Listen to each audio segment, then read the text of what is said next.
Bonjour à tous, nous poursuivons donc le chapitre C4 de l'induction, circuit mobile dans un champ magnétique stationnaire. Alors, vous avez traité donc la première partie, les rails de Laplace, donc très simplifié évidemment, exercice très simple, mais qui tombe fréquemment au concours sous une forme, soit la forme la plus basique, celle que nous venons de voir, soit sous une forme un peu plus compliquée où les rails les rails peuvent être inclinés, enfin on peut rajouter des forces de frottement, etc. Là, j'ai fait la version la plus simple des rails de Laplace.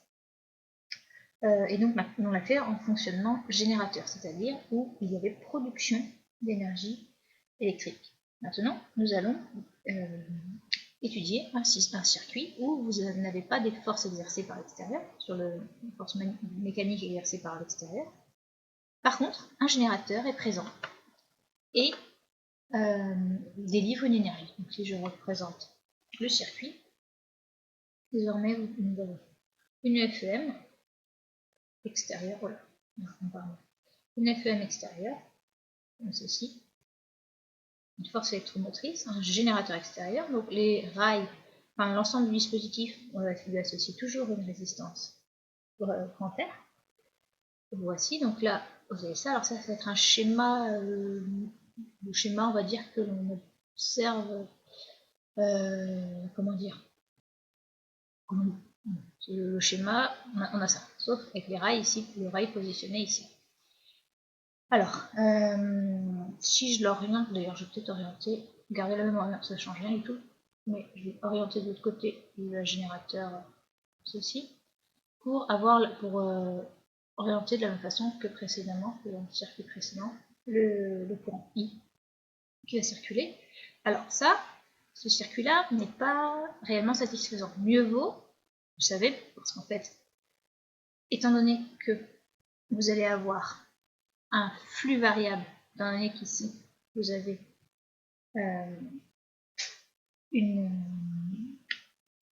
un champ magnétique, pardon, donc je vais représenter le champ magnétique, ici comme ceci, vous allez avoir un flux variable, le barreau va se déplacer, et donc, qui dit flux variable, va dire apparition d'une FEM induite. Donc en fait, le circuit que vous allez avoir, en réalité, ne va pas être celui-ci, si on représente le circuit équivalent au niveau électrique, mais vous allez avoir quelque chose de ce type-là, comme ça,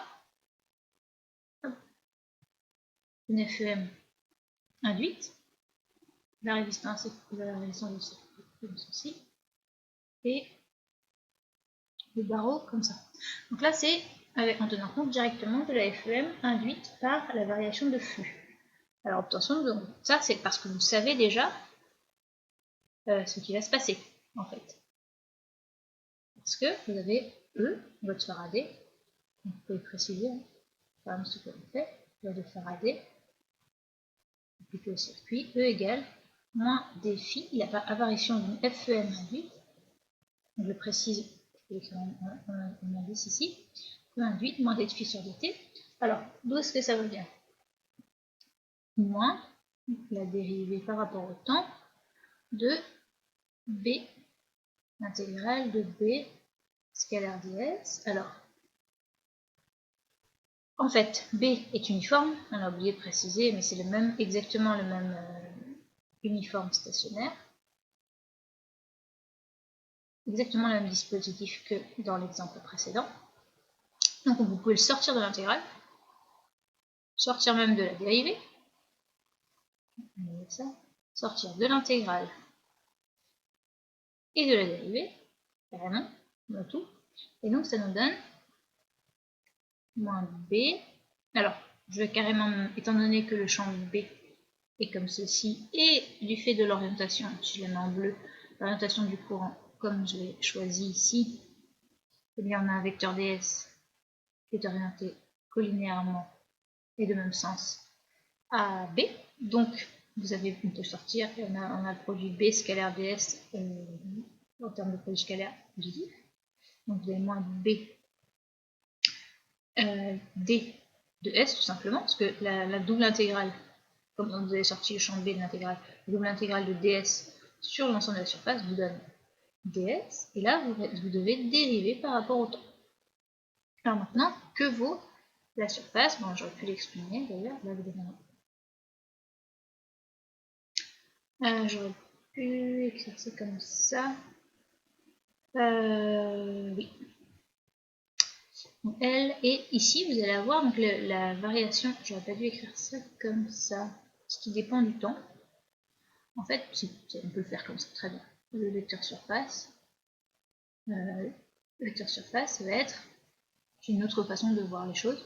Par exemple, ici vous avez le barreau va se déplacer de x. Donc en fait, S égale tout simplement, de toute façon, c'est x fois L, x de t, avec ici, si j'oriente, si je précise ici le 0, l'axe x est exactement, et donc ici vous avez le barreau qui se positionne en x de t, et donc l'aire balayée est x de t fois L. Donc lorsque vous dérivez par rapport au temps, ça nous donne moins b, L, v de t. La même expression que ce que je nous avais obtenu dans l'exemple précédent. Et maintenant, nous allons donc appliquer la loi d'Ohm,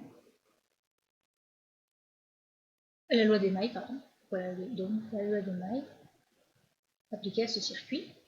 Donc nous considérons tout du côté du générateur la FEM-E, la FEM induite plus E, et aux bornes du circuit, donc vous avez aux bornes de l'autre côté RI ici, attention UF.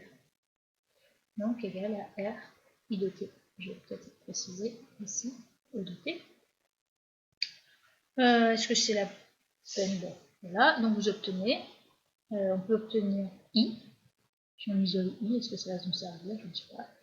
E, donc moins B, L, V de T, sur R.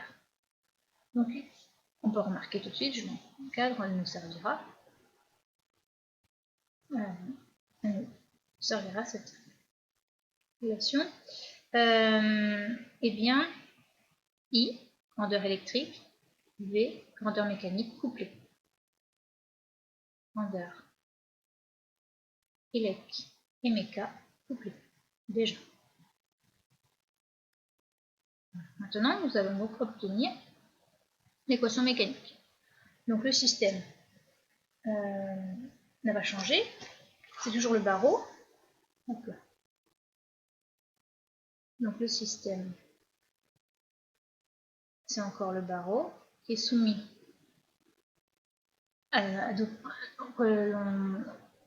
on néglige encore une fois les forces de frottement, donc je précise encore, les frottements sont négligés, ce qui fait que le poids plus la réaction normale du support est encore égal à vecteur nul, par la somme des deux vecteurs, et donc le système est soumis cette fois simplement, bilan des forces, uniquement la force de la place, dont l'expression est l'intégrale de I dl. J'écris comme si vous étiez déjà en deuxième année à chaque fois, hein, l'expression égale, donc l'intégrale sur le conducteur de I dl vectoriel le champ B. Le champ B étant uniforme et stationnaire, on peut sortir de l'intégrale et on va s'apercevoir que le courant I ici, pardon, que le conducteur DL, est orienté par le courant I. Donc on a, si je choisis les mêmes axes que ceux précédemment choisis avec EX ici, EY ici et EZ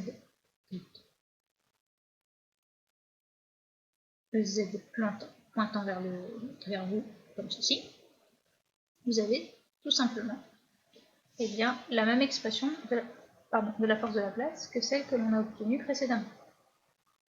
C'est-à-dire I, L, B, portée par, je vais l'écrire comme ça, I, L, E, Y, vectoriel B, Z, autrement dit, I, L, B, E, X.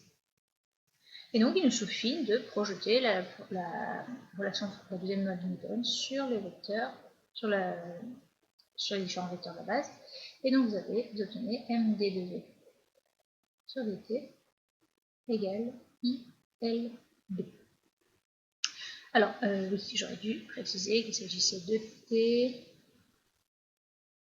I de t également, et là on s'aperçoit encore, comme dans l'équation précédente, que vous avez fait intervenir une grandeur mécanique, une grandeur électrique qui sont couplées. Donc maintenant vous avez une deuxième équation, après je vais les réécrire côte à côte.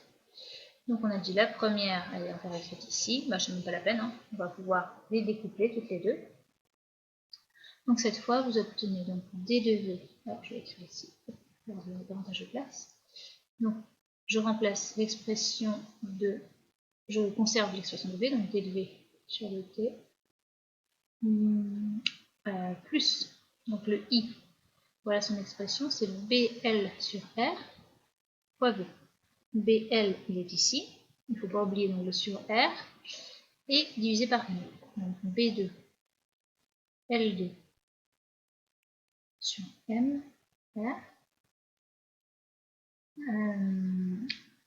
fois v, égale donc e sur m, pardon, il y a un problème de signe, hop, si je le passe de l'autre côté, le i est ici, c'était bien, non c'est bon, il n'y a pas de problème de signe, sur mr, voilà, comme ceci.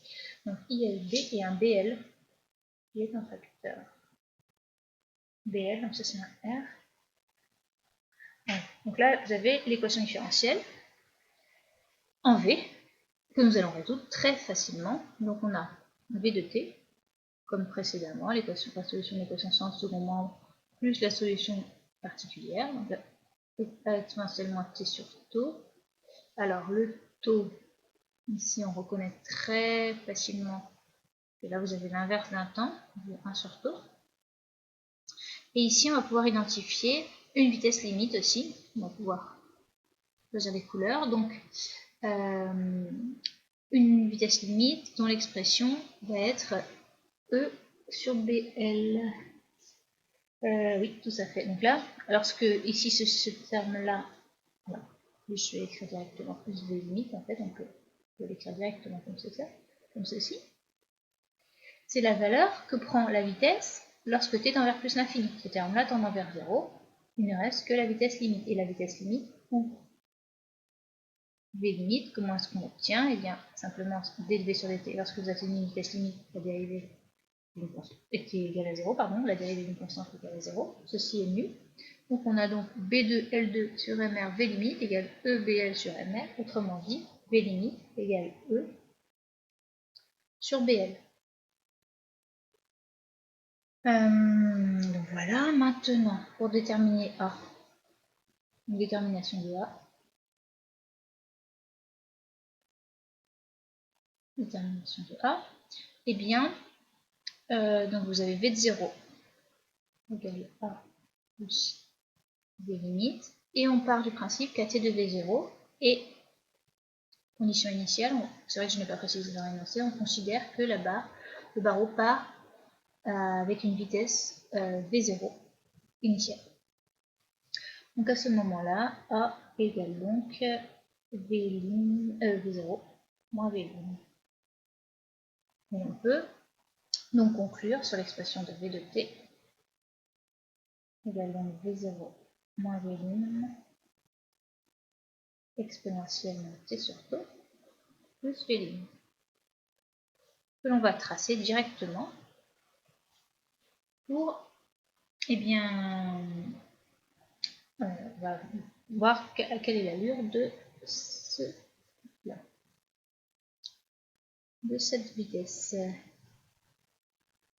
On va voir qu'en fait il y a deux situations possibles. Si je le mets comme ça, oui, c'est pas mal. Hop.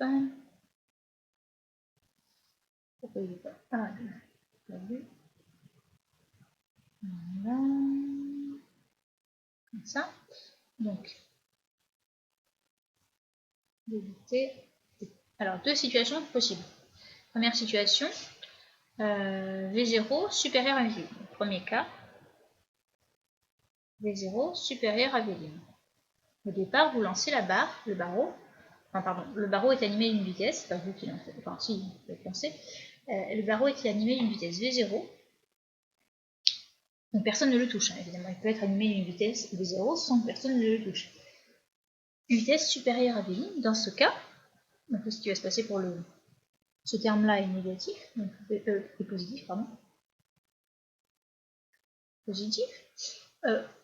Le système donc part de V0, alors on va mettre V0, Vlim ici, V0 là, et la vitesse limite est celle-ci. Donc le système, en fait ceci est positif, donc on va avoir une exponentielle décroissante qui va nous donner une courbe, une couleur comme ça, de ce type-là, un peu mal faible, voilà. Quelque chose de ce type-là, la vitesse donc décroît et tend vers la vitesse limite qui est inférieure à la vitesse initiale. Donc en fait un principe de modération. Alors si on poursuit, dans votre cas évidemment ce sera le contraire évidemment si vous lancez, c'est pas si vous lancez, si en tout cas si le barreau est animé d'une vitesse inférieure à la vitesse limite, eh bien vous allez avoir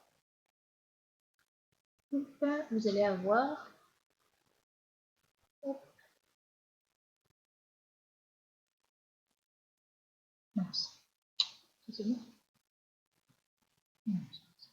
c'est calme.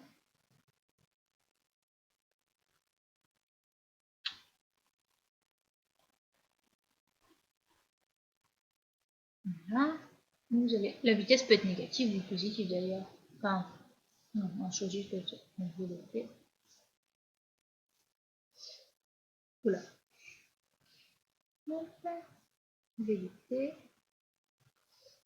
Donc cette fois, donc vous avez V0, Vlim pardon, qui est supérieur à V0, la vitesse limite est celle-ci, et cette fois vous avez donc V0 moins Vlim inférieur à 0, donc ça veut dire que vous avez l'opposé d'une exponentielle décroissante. Donc vous avez ceci pour l'allure de la vitesse limite.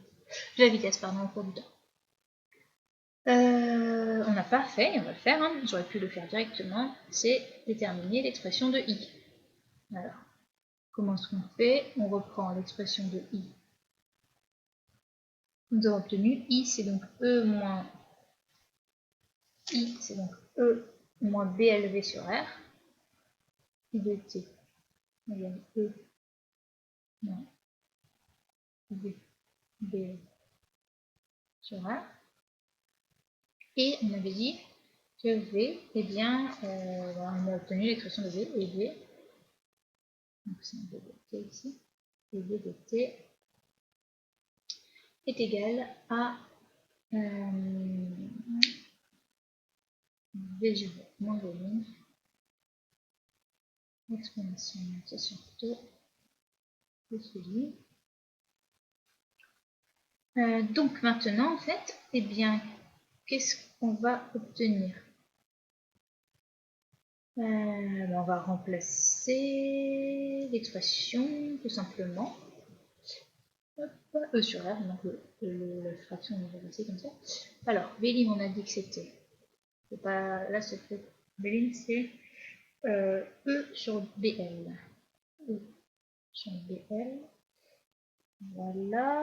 Donc, si je remplace E sur R moins BL sur R facteur de 0 moins.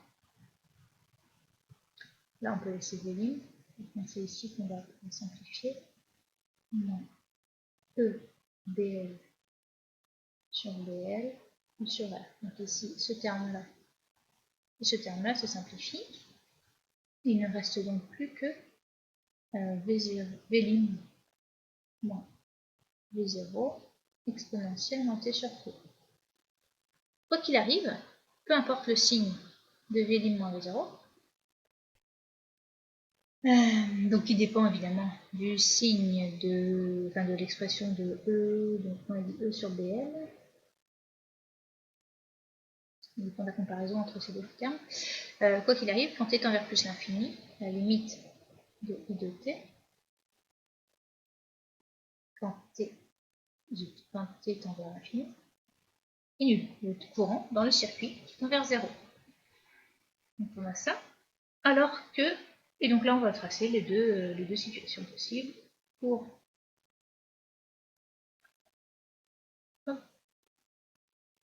Voilà.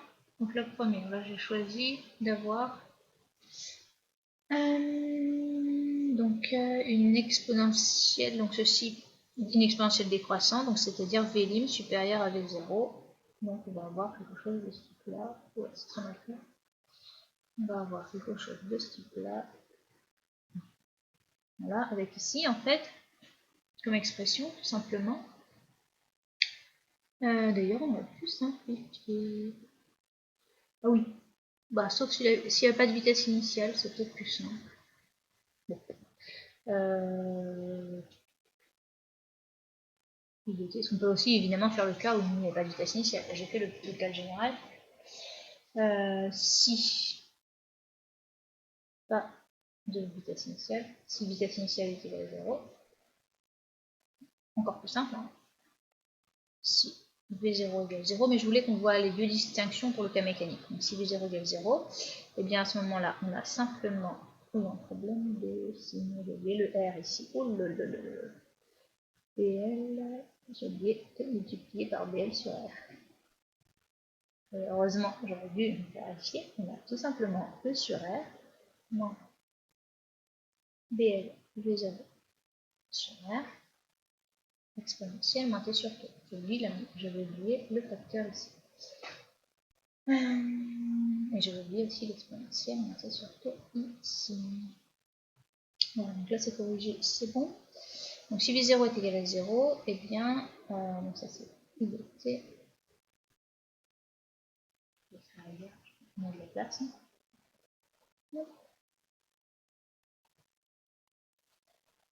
Si V0 est égal à 0, I de T est simplement égal à E sur R exponentielle moins T sur T. Donc on a ici E sur R. Et on a ici E sur R. Voilà, et autrement, on peut effectivement distinguer si E sur R supérieur à BL V0 sur R, est-ce qu'on a une exponentielle décroissante ou l'opposé d'une exponentielle décroissante, etc. Donc c'est soit on a un courant négatif, soit on a un courant positif selon le signe de ceci. Voilà, si évidemment la vitesse initiale est nulle, on a simplement une décroissance de l'intensité dans le circuit. Voilà pour ça. Qu'est-ce qu'on peut dire d'autre? Donc en fait le circuit, hein, on avait bien le générateur, vous fermez le circuit, ça dépend ici, vous fermez le circuit et l'intensité décroît progressivement. Petit D, on va faire comme précédemment, bilan d'énergie. Regardez où part l'énergie.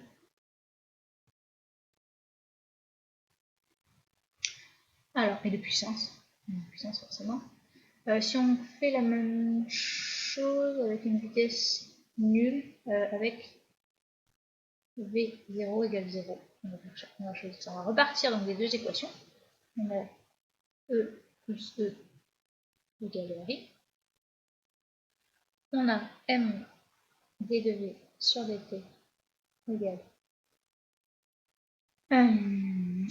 I à ILB. Et qu'est-ce qu'on fait pour obtenir les équations d'énergie? Celle-ci, l'équation électrique, on multiplie par l'équation mécanique, on multiplie par V. Ah oui, le E, j'ai oublié de le préciser. Le E, évidemment, il s'agit de moins BAV. Pardon, moins BLV. Voilà. Donc j'obtiens les deux équations maintenant. Donc E, I moins B, L, V, I égale RI carré. Et la deuxième, donc là je peux le mettre directement, parce que vous avez l'habitude maintenant, en multipliant par V, je reconnais qu'il s'agit de la dérivée par rapport au temps en demi de M V carré. Donc la puissance cinétique est égale à B L V I. Et on va reconnaître, comme dans le chapitre, comme dans dans le précédent paragraphe. Hop. Mince, on a de la couleur quand même.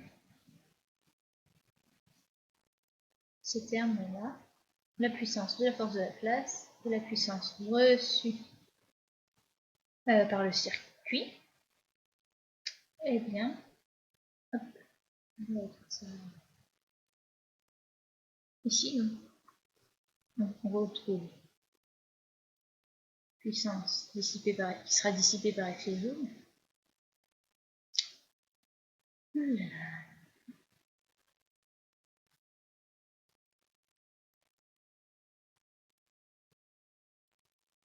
Dissipée.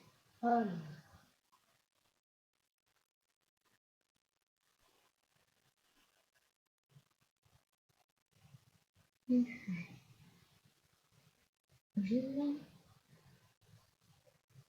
La puissance reçue par la barre, donc là, la puissance, c'est alors si je la passe de l'autre côté.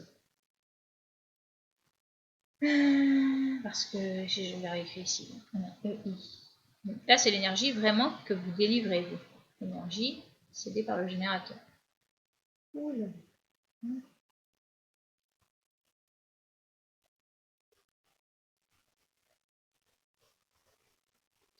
L'énergie. C'est vraiment l'énergie qui vous coûte là pour l'énergie cédée. Non, c'est pas l'énergie, c'est puissance en plus. C'est bon, je vais bien écrire là. Puissance. Puissance. cédée. Le gémeaux. Qui se répartit en deux termes. Donc la puissance qui va être cédée par effet Joule, la puissance juste perdue, hein, carré, plus BLVI, qui est donc la puissance reçue par la barre, en fait.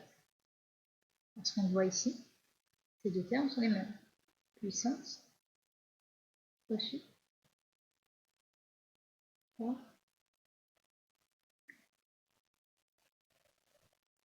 puissance reçue par la barre. Qu'est-ce qu'on peut faire? Passer à l'énergie quand même, parce que c'est ça qui est demandé. Comme ça, vous commencez à l'habitude, pour avoir l'habitude, pour avoir l'énergie de T0, de T égale 0 jusqu'à T à l'infini. Quelle est l'énergie cédée par le générateur EGN? Là, on va pas la mettre comme ça. Donc là, l'énergie cédée par le générateur, on va l'écrire comme ceci. E cédée par le générateur, c'est l'intégrale de T égale 0 jusqu'à l'infini de la puissance du générateur dt. Autrement dit, de 0 à l'infini de E I dt. Alors, puisqu'il nous suffit de faire, étant donné qu'on a l'expression, on a choisi un que V égale, je réécris V0 égale 0, ça allège les calculs, enfin les calculs. Donc ECD par le gêné. On a l'expression d'intérieur de 0 à l'infini, donc de E sur R, exponentiellement T sur T, c'est EI. Donc fois, alors, c'est E fois I de T, ça c'est I de T. Voilà, I de T. Donc ce qu'on nous donne simplement, on peut sortir ceci de l'intégrale, E carré sur R, intégrale de 0 à l'infini, exponentiellement T sur taux, dt. Et donc nous obtenons E carré sur R, donc facteur de moins taux exponentiellement T sur taux, entre 0 et l'infini, et ça nous donne E carré, alors partir de 1 plus l'infini, ceci est nul, donc E carré sur R fois taux. Or, taux, est-ce que c'est la peine qu'on le mette? Oui, le taux, on avait obtenu l'expression précédemment, c'est bien sûr MR sur B2L2. MR sur B2L2.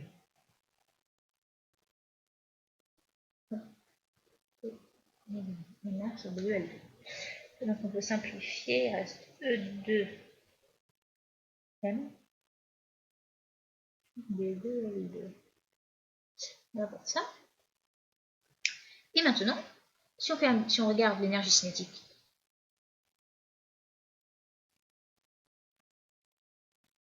de la barre, pour regarder un petit peu si ce dispositif peut être qualifié d'efficace ou pas. On va intégrer de t égale 0 dans toute la durée de fonctionnement de la puissance cinétique, donc 1 demi de m v carré dt, ce qui nous donne simplement l'intégrale de 0 à l'infini de d en demi de m v carré. Autrement dit,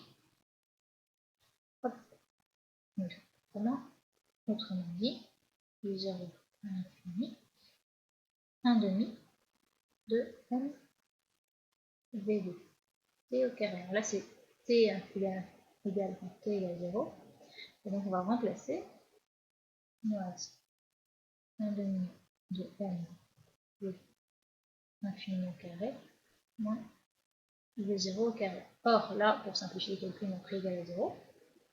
V infini, on a dit, il s'agissait de v limite, donc 1 demi de m v limite au carré. Or, v limite, vous l'avez encore sous les yeux, v limite, c'est rien d'autre que E sur LB, sur BL. Donc d'autant plus importante, la vitesse limite que je n'ai même pas souligné que la FEM du générateur est importante. Donc l'énergie cinétique, donc là, on va descendre tout ça. Donc l'énergie cinétique de la barre est donc égale à 1 demi de M E2 sur BL. Je n'ai pas encadré, je vais encadrer quand même, on va regarder. Alors l'encadrer, c'est pas un résultat à retenir, c'est juste pour comparer. Hop, voilà l'expression. Si vous voyez, si je l'écris ici, je faut que je passe là. M, E sur BL au carré. En fait, c'est dès que je passe, il me manque trop de choses là. Donc vous apercevez qu'en fait, l'énergie cédée à la barre, c'est simplement la moitié de l'énergie qu'a cédé le générateur. Donc, on va retenir. En fait, ça fait un rendement. Si ce qui vous intéresse, c'est l'énergie mécanique. Rendement de 50%, la moitié. Rendement 50%, seule la moitié. En fait, ça veut dire de l'énergie cédée au générateur sert effectivement à la barre.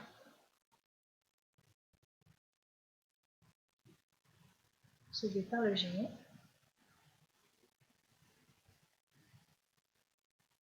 Et récupérer, utiliser, je sais pas, utiliser, c'est dit,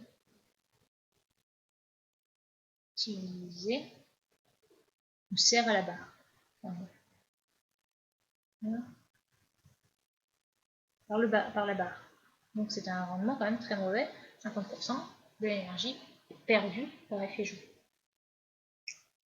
Alors nous allons, donc là on va s'arrêter là pour aujourd'hui, et dans la prochaine vidéo nous allons nous intéresser à un dispositif qui en fait est un rail de Laplace un tout petit peu plus délicat, mais qui va quand même être beaucoup plus intéressant que ce simple rail de Laplace. C'est un dispositif que vous utilisez tous les jours, le haut-parleur.